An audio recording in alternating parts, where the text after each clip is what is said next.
Hello mga be! Konnichiwa!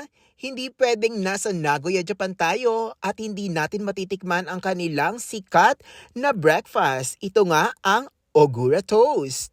At dahil dyan nagpunta ako sa very popular nilang coffee shop na nagbebenta nito, ang Bukyo Coffee. Medyo kailangan mo lang maghintay rito mga be kasi may pila siya talaga. Kaya naman aura-aura ka muna sa mga hapon sa labas, ganun. Pag naman nakapasok ka na, ayan, bibigyan kanila ng seat.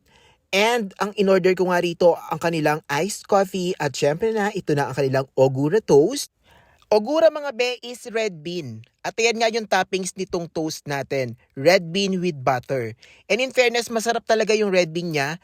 And yung toast, yung tinapay mismo, fluffy siya and makapal. Grabe, mabubusog ka talaga. Staple ito sa kanilang breakfast dito sa Nagoya, Japan.